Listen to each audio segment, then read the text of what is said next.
자, 오늘 우리 감리교로서는 좀 특별한 주일이에요. 웨슬리 회심 기념주일. 회심이라고 하는 것은 쉽게 말하면 성령을 체험했다는 의미이죠. 우리가 감리교에서 신앙생활을 하면서도 실제로 존 웨슬리 목사님에 대해서는 그렇게 많이 알지 못하고 또 깊이 알지 못하는 것 같습니다. 오늘 이 회심 기념주일을 통해서 간략히 웨슬리 목사님을 좀 소개합니다. 우리 존 웨슬리 목사님은 1703년 영국에서 태어나셨고 또 1791년에 하나님께 부름을 받으셨어요. 그 당시 나이로 말하면 88세를 사신 겁니다. 오늘날도 88세면 장수한 것인데 300여 년 전 그 영국을 감안하더라도 당시 평균 수명보다도 2배 이상을 사실 정도로 아주 건강하셨죠. 그만큼 자기 관리를 잘 하신 거죠. 그리고 또 많은 공헌을 하신 거예요. 당시 영국이라고 하는 곳은 산업혁명이 이제 일어났던 때이기 때문에 그전에는 이제 가내수공업, 손으로 이렇게 물건을 만들던 것을 이제 기계로 만들다 보니까 어떤 문제가 생길 것 같아요? 대량 실업 사태. 그러다 보면은 사람들이 이제 먹고 살기 힘들고 경제가 무너지잖아요. 그러면 사회에 악이 막 생겨나는 거예요. 사회에 악이 생겨서 사회가 더 힘들어지는 것입니다. 그때의 감리교 운동을 통해서 영국 사회를 변혁시킨 것입니다. 복음을 전하고 사회사업을 하고 그 다음에 그 경건운동 가운데 그 영국 사회가 아주 견고하게 또 그 시대를 잘 이겨나갈 수 있도록 한 것입니다. 되게 그 웨슬리의 감리교 운동을 그 주변에 프랑스의 혁명과도 견주게 됩니다. 프랑스 혁명은 피 흘리는 유혈혁명이었지만 영국은 웨슬리 목사님의 감리교회 운동으로 인해서 피 흘리지 아니하고 그와 같은 혁명을 이루었다고 해서 무혈혁명이로도 불려지기도 합니다. 이렇게 놀라운 그 시대의 지도자 역할을 했던 웨슬리 목사님도 사실은 아주 중요한 삶의 분수령이 있었습니다. 원래 그 집안이 아버지나 어머니 집안이 성직자 집안으로서 경건했기도 하지만 또 본인도 옥스퍼드에서 공부해서 아주 지성으로도 당시에 손색이 없을 정도로 아주 대단한 인물이었죠. 그렇지만은 그 사역 가운데 또 특별히 미국 선교를 떠났을 때에 미국에서 많은 실패를 경험하고 다시 대서양을 건너서 영국으로 돌아오게 되는 것이죠. 네, 그때도 그 대서양 횡단 가운데 몇 번의 고비가 있었어요. 풍랑이 심하여 배가 뒤집힐 지경에 오히려 평신도들은 함께 찬송하면서 그 평안함이 있는데 웨슬리는 죽음이 두려웠어요. 그래서 그때 하나님 앞에 자기를 돌아보면서 그 자기 믿음 없음에 대한 회의를 많이 느끼게 되는 것입니다. 그러다가 1738년 오늘, 즉 5월 24일, 공교롭게도 오늘 날짜가 같아요. 지금으로부터 282년 전이죠. 오늘 282주년이 되는 거예요. 그 웨슬리 목사님이 그 모라비안이라고 하는 경건파들이 모이는 집회에 참석을 하게 되고요. 그때 한 평신도 지도자가 루터의 로마서 주석 서문을 읽을 때에 말씀을 들으면서 마음이 뜨거워지는 것을 느낀 거예요. 근데 그때 자기가 시계를 보니까 9시 15분 전이었다. 시간까지 구체적으로 일기에다 적을 만큼 저녁 8시 45분 그 마음의 뜨거움, 성령의 체험을 하고 그 이후부터 이전과 이후의 삶이 완전히 달라진 거예요. 35세 때의 성령 체험으로 88세까지 엄청난 공헌을 하게 되는 것이죠. 그래서 그 이후로 이렇게 감리교회가 생겨나게 된 것입니다. 그러나 오늘 이 웨슬리 회심 기념주일이라고 해서 주인공이 웨슬리일 수는 없습니다. 왜냐하면 당시 웨슬리 또한 그 시대에 예수님을 가리키는 하나의 손가락에 불과했기 때문이에요. 그래서 우리는 웨슬리를 통해서 가리키는 예수님께 주목하는 것이지 이 웨슬리 자체를 주목하는 것은 아닌 것입니다. 다만 오늘 우리 감리교인으로서 웨슬리 목사님이 어떻게 우리 감리교회를 시작하게 됐는가, 오늘 주보에 나온 것처럼 그 감리교회 정체성이라는 건 4가지로 요약할 수 있어요. 먼저 성경 중심이고, 두 번째가 이성이라는 것은 묵상할 수 있는 방편이죠.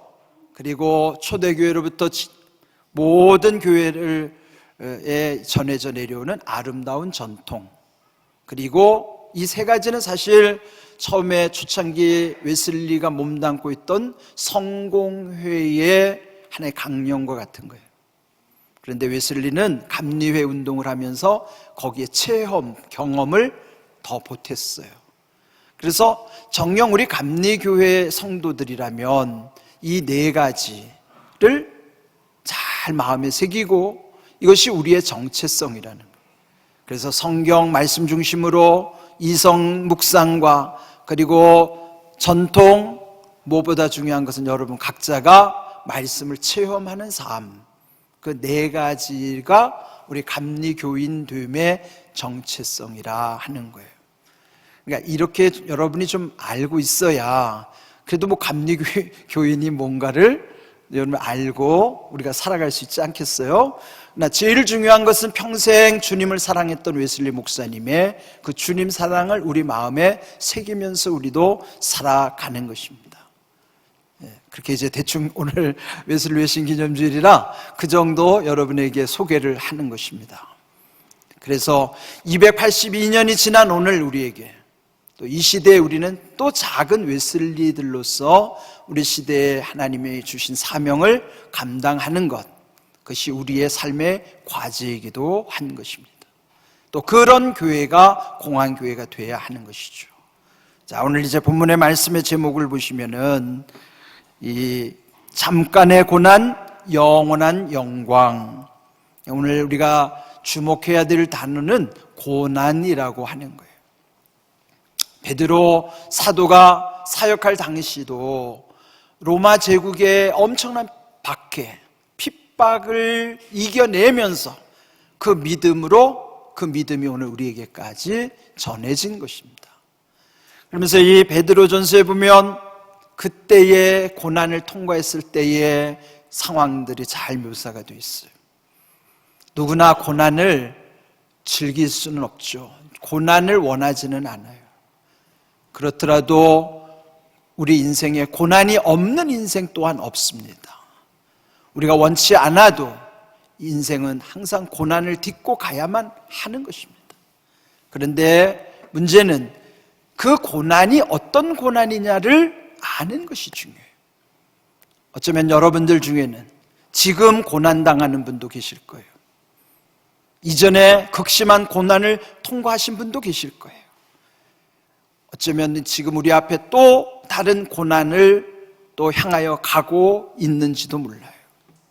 그렇다면 우리 앞에 놓여있는 고난, 크게는 개인의 고난이지만 교회와 또 우리 이 시대의 우리 나라의 모든 고난의 현실 속에서 우리가 당하는 고난이 어떤 고난인가, 어디로부터 온 고난인가, 이것을 아는 것이 중요합니다. 오늘 이 베드로 사도는 우리에게 고난의 종류에 대해서 설명하고 있습니다. 베드로전서 2장 19절 20절에 보시면 여기 우리가 당하는 3가지 고난의 유형이 나와요. 우리의 고난은 이 3 유형 속에 있어요. 여러분의 고난도 이 셋 중에 하나예요. 그래서 이 고난의 3가지 유형을 잘 깨닫게 되면 여러분의 고난의 현실 앞에 답을 찾을 수가 있습니다. 자, 먼저 부당하게 고난을 당할 수 있다는 것이죠. 그것은 억울한 고난, 애매한 고난이에요. 어떤 고난을 당할 때 내가 잘못했다는 것이 이해되면 그 고난을 당하는 것은 오히려 받아들이기가 쉽습니다. 잘못했으니까 당하는 것도 싸지. 이제 우리 흔히 그렇게 말하잖아요. 그런데 살다 보면 내가 잘못한 것이 없는 것 같은데 억울하게 고난을 당하면 그걸 견딜 수가 없어요. 여러분도 그런 경우가 있을 것입니다. 그럴 때 어떻게 해야 되는 것인가? 오늘 여기 말씀 속에 보면 먼저 해야 할 것은 하나님을 생각하라는 거예요. 근데 되게 현실은 억울한 고난 당할 때 내게 고난을 주는 사람에게 내 시선이 먼저 가는 거예요. 그래서 그를 미워하고 또 복수하고 싶은 마음도 들고 그런 것입니다. 그런데 먼저 그 시선을 그에게로 돌리지 말고 하나님께로 옮기라는 거예요. 하나님을 생각함으로 그 억울한 고난 속에서 슬픔 당하는 것을 참을 수 있다는 것이죠. 그리고 마침내 하나님 앞에 그 억울했던 것, 부당했던 것, 애매하게 당했던 고난이 합력해서 선을 이루심으로 아름답게 하시겠다. 아름답다는 표현은 은혜라는 뜻이에요. 하나님의 은혜 가운데서 그 결과가 나타나게 하시는 거예요. 여러분 기억하십시오. 억울한 일 당할 수 있어요. 우리는 애매한 고난, 부당하게 여겨지는 고난 우리 앞에 언제든지 있다는 사실을 먼저 인정하고 그때 우리가 먼저 해야 될 것은 하나님을 생각하라는 거예요.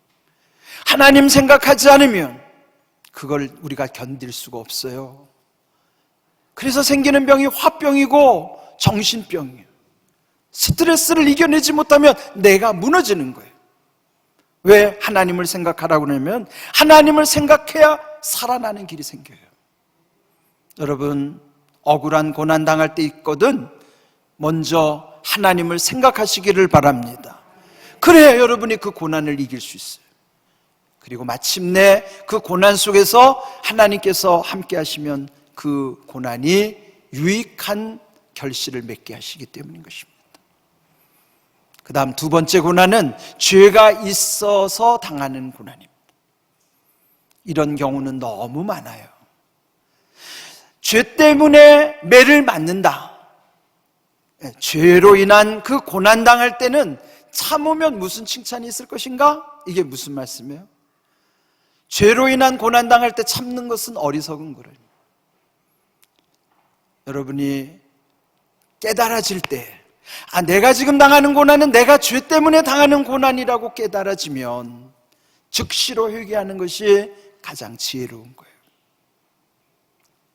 계속 고집부리고 그냥 그 자리에 머물러 있으면 결국 죄로 인한 고난이 더 심각해지면 그도 역시 무너질 수밖에 없어요. 그렇다면 오늘 우리 현실 속에서 죄로 인한 고난이 얼마나 많은지 몰라요. 그걸 우리가 잘 분별해야 돼요. 죄 때문에 당하는 고난이면서 의롭다고 착각해도 안 되고 부당하다고 착각해도 안 돼요. 그 중에 대표적인 하나가 오늘날 교회가 사회적으로 지탄받고 비난당하는 일이 억울한 면도 있을 수 있어요. 근데 저는 솔직히 목회자로서 우리의 죄 때문에 당하는 어려움이 많다는 것도 인정해야 돼요. 오늘날 교회의 문제가 교회 지도자의 부도덕함 때문이요 성도들의 거룩함을 잃어버림으로써 당하는 이런 고난들이 우리 가운데 얼마나 많은지 몰라요. 우리는 우리 자신들을 돌이켜보면서 죄로 인한 고난으로 인하여 무너지지 않도록 우리가 그 죄 가운데 깨달아질 때에는 속히 돌이켜 주님께로 향하고 우리의 삶을 다시 새롭게 하는 것, 이것이 지혜로운 방법이에요. 그 다음 세 번째, 우리에게 아주 유익한 고난이 있습니다. 그는 선을 행함으로 당하는 고난. 말씀대로 순종하여 살다 보면 어려움 당할 수 있어요. 그럴 때라도 그게 포기하거나 물러서지 말고 그걸 참아내라는 거예요. 선을 행함으로 당하는 고난은 참을 때는 반드시 복이 있는 거예요. 그래서 하나님 앞에 그 결과는 아름답게 이루어지게 하시겠다는 것이죠. 부당한 고난이나 선을 행함으로 받는 고난, 이것도 참고 하나님 앞에서 아름답게 결실을 맺을 수 있도록 먼저 우리가 깨달아야 되는 거예요. 여러분의 고난은 어디에 속했는지 잘 기도하시면서 깨달아지셔야 돼요. 그럴 때 이 세 가지 고난 속에서 우리가 하나님 앞에서 어떻게 행동해야 될지 답이 나오는 것입니다. 자, 그렇다면 오늘 우리가 읽은 말씀 속에도 보면 고난당할 때 조심해야 할 것이 있습니다. 베드로전서 5장 8절에 보시는 대로 근신하라 깨어라 너희 대적 마귀가 우는 사자같이 두루다니며 삼킬 자를 찾는다 그랬습니다. 먼저 마귀는 대적해야 될 대상이에요. 대적이 뭐예요? 맞서 싸워야 되는 상대가 대적이에요. 그는 마귀라고 하는 영적 존재예요. 그러면 마귀는 우리 눈으로 볼 수 없잖아요. 그러면 없는가요? 대개 우리는 눈에 보이지 않으면 없다고 착각하기 쉬워요. 근데 이번에 코로나 사태를 맞으면서 눈에 안 보이는 코로나 때문에 우리가 얼마나 힘들어해요? 그러니까 눈에 안 보여도 우리 주변에 존재하는 것은 무수히 많아요. 그러니까 그 중에 하나 영적인 세계에서 마귀도 절대 우리 눈으로 볼 수 없어요. 귀로도 들리지도 않죠. 그러나 현상은 보여집니다. 이를테면 바람도 안 보이잖아요. 그런데 여기에 제가 바람을 훅 부르면 이게 흔들린단 말이에요. 그러면 흔들리는 현상을 보고 보이지 않는 바람이 있다는 것, 그 현상 속에서 그걸 깨닫게 되는 거예요. 마귀도 마찬가지예요. 보여지지 않는데 베드로는 보여지는 대상으로 예를 들어주는 거예요. 그 보여지는 대상이 뭐냐면 우는 사자와 같다는 거예요. 마귀는 안 보이는데 마귀가 누구냐? 그 마귀는 우는 사자와 같다. 그러니까 우는 사자는 보이잖아요. 예? 보기도 힘들죠. 맨날 동물원에 가면 잠자는 사자나 보고 계시지만. 예? 그런데 정말 배가 고파가지고 포효하면서 삼킬 대상을 찾아서 다니는 그 사자에 보여지는 모습이 뭐냐? 그것이 마귀라고 하는 거예요. 그 현상적으로 볼 때 그러하다는 거예요. 자, 그렇다면 우리가 생각할 때는 두렵잖아요. 그런데 왜 조심하라고 말씀하냐면 두려워하지 말라는 것이죠. 찬송가 386장에 보면 만세반석 열린 곳에 내가 숨어 있으니 원수 마귀 손 못 대고 환난 풍파 없도다. 그 고백 있죠? 그러니까 그 말씀처럼 우리가 이 하나님을 믿고 살아가면은 저 우는 사자가 우리를 함부로 못하는 거예요. 근데 요즘 그 예를 제가 좀 찾았어요. 뭐 텔레비전을 안 보는데 이렇게 유튜브를 보다 보니까 어떤 소위 개 대통령이라고 일컫는 강땡땡님께서 그 아주 사자같이 아주 포악한 개를 그 다루는 법을 보여주더라고요. 여러분 보셨어요? 그 마귀가 어떤 건가 보려면 한번 검색해봐요. 그게 예? 강땡땡 하고 나와요. 그렇다고 진짜 강땡땡 하면 안 나와요. 자, 그런데 제가 봤더니 그 사나운 개를 처음에 어떻게 하냐면 주인으로 하여금 입에다가 이렇게 입마개를 씌워 놓더라고요. 그러고 나면 막 달려들잖아요. 외부인들이나 어떤 지독한 개는 주인도 무는 그런 개가 있습니다. 그러니까 막 달려드는 거예요. 근데 그때 이 강땡땡님께서 겁먹은 게 아니고 뒤로 물러가는 것도 아니고 딱 버티고 있더라고요. 막 달려들어도 딱 버티고 있고, 그 다음에 아주 노려보면서 더 앞으로 나가는 거예요. 그러니까 이 개가 눈치를 슬금슬금 보다가 꼬리를 내리고 도망을 가더라고요. 제가 그걸 보면서 이야, 마귀가 이렇다니까요. 우리가 먼저 예수님을 믿으면요, 예수님이 이미 마귀의 입에다가 입마개를 딱 씌워놓은 거예요. 그러니까 그럼 안 달려드나요? 일단은 달려들어요. 우리가 믿는데 막 달려들어요. 근데 믿음이 없으면, 또 믿음이 적으면 자기가 겁을 먹고 움찔하거나 도망을 간단 말이에요. 그럼 걔는 더 달려들죠. 마귀도 마찬가지예요. 먼저 우리가 이 영적인 실체를 알았으면, 여러분이 이런 현상 속에 이게 마귀의 역사구나 생각하면 두려워할 거 없어요. 예수님이 딱 막아놓으셨기 때문에 달려들기는 해도 나를 어떻게 하지 못해요. 문제는 내가 겁을 먹고 달아나는 게 문제예요. 그러니까 우리 주변에도 그래요. 뭐가 이렇게 지내다 보면은 시험 들어가지고 안 나온대요. 그게 뭔지 아세요? 시험 들어서 안 나오는 것이 그 마귀가 이제 한번 이렇게 했는데 움찔하는 거예요. 그 마귀가 제일 좋아해요. 그럼 이제 계속 가서 찝적대는 거예요. 즐기는 거죠. 예? 그런데 당당하게 거기에 맞서가지고, 여러분 어떤 마귀의 역사라고 생각할 때 뒷걸음치면 안 돼요. 그래서 대개 보면 제일 먼저 뒷걸음치는 현상이 뭐예요? 예배를 소홀히 여기는 거예요. 교회를 안 와요. 시험 들었대.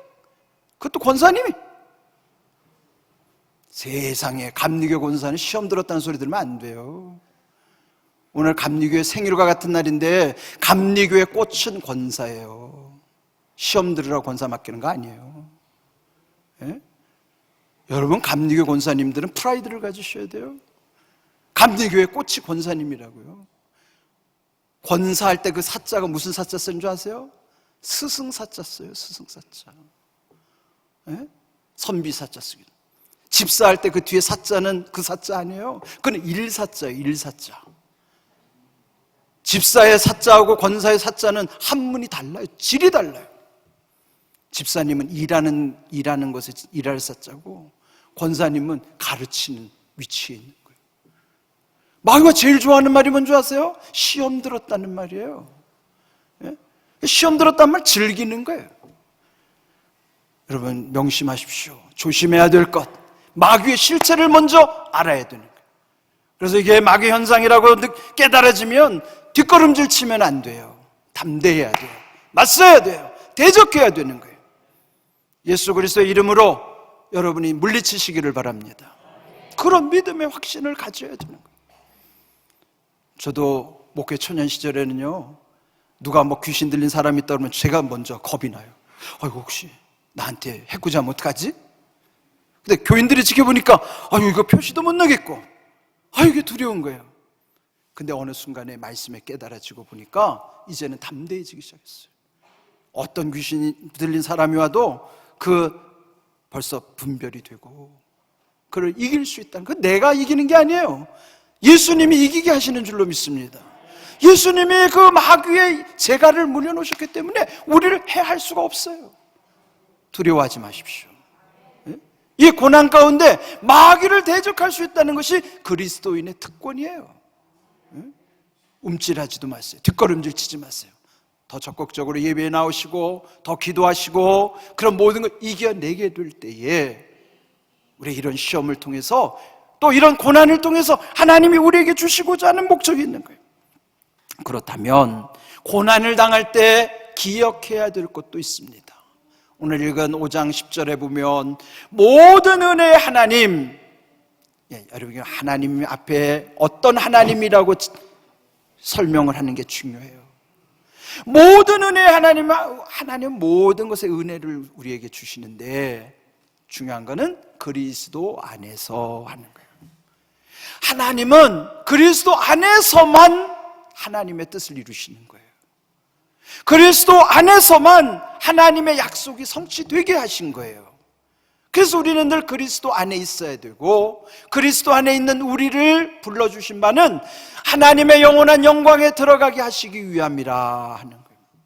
그런데 하나님의 영원한 영광에서 우리가 살아가는 지금 이 시대를 바라보면 이 고난의 시점은 잠시 잠깐에 불과하다 하는 거예요. 잠깐 고난을 당하는 것인데 우리는 그거를 이기지 못하고 뒷걸음치거나 거기에 지게 되면 영원한 영광을 놓치는 거예요. 먼저 여러분, 영원한 영광을 바라보시기 바랍니다. 영원한 영광에서 보면 지금 당하는 이 고난은 아무것도 아닌 거예요. 잠깐의 고난인 거예요. 그래서 오늘 제목처럼 잠깐의 고난 후에 영원한 영광에 이르게 하시는 하나님, 그러면 왜 우리에게 이런 고난을 주실까? 고난 주시는 이유가 여기 있어요. 온전케 하기 위함이고, 굳건케 하기 위함이고, 강하게 하기 위함이고, 견고하게 하기 위함이고. 온전하다는 게 뭐예요? 여러분, 운동을 처음부터 강도를 높이면 큰일 나잖아요. 서서히 강도를 높이는 거예요. 제가 전에 섬기던 교회도 보니까요, 70이 넘으신 노인이 팔굽혀펴기를 한 번 할 때마다 뭐 200개인가 300개씩을 한대요. 그것도 여자 권사님인데. 아우, 쟤 놀랬어요. 그러니까 막 단단해요. 저보다도 더 몸이 좋으세요. 그래서 그분 이야기가 처음에는 이거 한두 개 하기도 힘들었는데 처음에 한두 개로부터 시작해가지고 벌써 세월이 지나고 몇 년 후에 되다 보니까 하루에 200~300개 거뜬하게 한다는 거예요. 아마 여러분들 중에도 하루에 막 200개 이상씩 하는 분이 계실 거예요. 그게 금방 되는 게 아니에요. 그게 세월 속에서 단련당하는 거예요. 이게 하기 처음에 힘들죠. 이게 고난이에요. 고난. 이겨내는 게 고난이에요. 그 고난이 다져져서 200개, 300개로 가는 거예요. 왜 고난을 주실까요? 그렇게 해서 온전하게 하시는 거예요.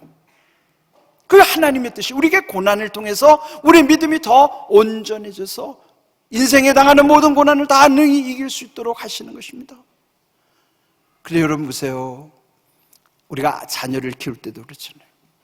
아이들 중에서 몸이 약한 아이와 몸이 튼튼한 아이, 그러면 부모 마음은 몸 약한 아이에게 더 애정이 가요. 하나님도 마찬가지예요. 우리가 약할 때 하나님은 더 우리를 사랑하시는 거예요. 근데 문제는 여러분, 아이가 둘이 있을 때 뭐 좀 힘쓰는 일을 할 때 약한 애는 못 시켜요. 감당이 안 되니까. 그러니까 힘쓰는 일은 그 감당할 수 있는 애한테 맡기는 거예요. 하나님 똑같아요. 우리 다 사랑해요. 그런데 어쩌면 약한 나를 더 사랑하실 수 있어요. 그런데 일을 못 시키시는 거예요. 하나님의 입장에서 볼 때는 좀 강해져가지고 일도 좀 시키고 싶은데 그냥 맨날 그냥 약하니까 하나님이 사랑은 해주시는데 뭔가 하나님이 기뻐하시는 일을 맡길 수가 없는 거예요. 그런데 왜 고난을 주실까요? 우리를 사랑하시지만 우리에게 고난을 통해서 능력도 키워주신 다음에 하나님의 일을 하도록 고난을 주시는 거예요. 그러니까 좋은 고난이죠. 여러분이 고난 당할 때 그걸 이겨내야만 영적으로도 또 능력을 받게 되는 거예요. 마귀를 이겨내고, 그렇게 해서 마침내 온전하고 굳건해지고 강해지고 견고해지면 그때 하나님이 쓰시는 거예요. 우리가 다 믿음으로 살다가 하나님의 나라 가면 하나님이 다 기쁘게 받아주세요. 문제는 나의 입장에서 한번 생각해보자고. 나의 입장에서 하나님이 나를 기뻐 받으시지만은 그래도 내가 뭔가 하나님 앞에 가서 쓰임 받았다는 것과 그냥 사랑만 받다가 온 거하고 본인은 마음이 다를 거 아니에요. 우리가 영적으로도 그렇단 말이죠. 우리가 그냥 믿음만 지키다가 겨우겨우 천국 가는 게 목적이라면 그거 어렵지 않아요. 그런데 주님이 우리에게 고난을 주셔서 우리를 강하게 하시고 더 단련시킨 다음에 주님의 나라를 위해서 쓰임받은 다음에 하나님 나라에 가서 하나님 아버지를 만났을 때 우리의 삶이 어떻겠어요? 그러니까 고난을 피하려고 하지 마세요.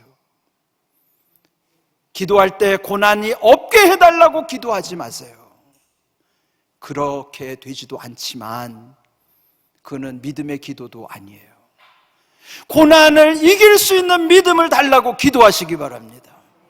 고난을 통해서 하나님이 우리를 강하게 하신 다음에 하나님의 나라를 위해서 귀하게 쓰임받게 하시고, 그리고 우리가 하나님 앞에 갔을 때 그 삶이 더 귀한 거예요. 그래서 여러분, 영적으로 우리가 이런 고난이 올 때 하나님의 뜻을 잘 분별해야 되는 것입니다. 그렇다면 마지막으로 하나님께서 주시는 은혜는 그냥 주지 않아요. 하나님의 은혜와 하나님이 예비하신 복은 언제든지 뭐든지 그 내용물을 쌓는 보자기가 있잖아요. 그게 바로 고난의 보자기. 그 고난의 보자기 속에 하나님의 은혜와 복이 있어요. 그러니까 이거를 잘 걸러내요. 내용물이 소중할수록 그 보자기도 귀한 거예요. 아니, 내용물이 소중한 거 아무데나 싸줘요? 아무데나 신문지에다 둘둘 말아서 주진 않잖아요. 내용물이 귀할수록 이 보자기도 귀한 거예요. 보자기도. 그런데 하나님의 은혜와 복이 클수록 그 고난의 보자기 역시 중요한 거예요. 그게. 그래서 여러분, 베드로전서 1장 6절 7절에도 보면, 그러므로 너희가 이제 여러 가지 시험으로 말미암아 잠깐 근심하게 되지 않을 수 없으나 오히려 크게 기뻐하는도다. 그 근심은 잠시지만 그 기쁨은 영원한 거. 너희 믿음의 확실함은, 이 말씀이 중요해요. 믿음이 확실해야 되는데 문제는 믿음이 확실하지 않으니까 자꾸 넘어지고 흔들리고, 예수님을 믿으면서도 그렇게 놀라운 믿음의 능력대로 살지 못하는 거예요. 믿음이 확실해야 돼요. 믿음이 확실하면 불같은 연단도 이겨내고 금보다 귀한 믿음 가운데 마침내 예수님 다시 오실 때는 칭찬과 영광과 존귀를 얻게 하시는 것입니다. 우리 마음에 오늘 주시는 이 말씀, 잠깐의 고난, 영원한 영광, 이걸 여러분 기억하십시오. 그리고 고난의 종류를 잘 헤아리셔서 지금 내가 당하는 고난이 죄로 인한 고난이란 빨리 돌아와야 되고, 부당한 고난이라도 주님께로 나의 시선이 옮겨져야 되고, 더 중요한 것은 가장 좋은 고난은 선을 행함으로 당하는 고난 가운데 하나님 우리를 연단시키시고 하나님의 뜻을 이루신 다음에 우리에게 칭찬과 영광과 존귀의 자리로 인도하신다는 것을 여러분 기억하시기를 바랍니다. 저는 우리 공안교회 오늘 이 웨슬리 회심 주일에 정말 그 초기 웨슬리 목사님의 신앙의 열정을 이어받고, 그가 88세를 수완을 다한 다음에 그 마지막 남긴 말이 멋있어요. 그 마지막 죽기 전에 남긴 말은, 내 평생에 가장 좋았던 것, 그 무엇보다도 제일 좋은 것은 하나님이 우리와 함께 하심이라 고백합니다. 임마누엘, 그 인생의 마지막 마침표를 찍은 거예요. 어차피 우리도 가야 되잖아요. 주님 마지막 내 호흡을 거두실 때 나도 임마누엘을 고백하고 갈 수 있으면 좋겠어요. 그 우리와 함께 하시는 하나님, 마지막에 우리의 고백이 되어야겠지만 지금 이 삶의 매 순간순간 속에서도 하나님이 우리와 함께 하시다는 사실을 잊으면 안 돼요. 고난을 이길 수 있는 비결도 하나님이 나와 함께 하신다는 확신으로부터 고난을 이길 수 있는 거예요. 그 고난은 우리에게 유익한 것입니다. 우리는 교회적으로나 여러분 가정 또는 개인의 삶 속에서도 이렇게 오늘 주신 말씀처럼 하나님께서 고난의 유익함을 깨우쳐 주시고, 그렇게 해서 하나님께서 귀하게 쓰시는 교회, 가정, 여러분 개인의 삶, 또 우리 후대의 자녀들이 될 수 있기를 주님의 이름으로 축복합니다. 아멘.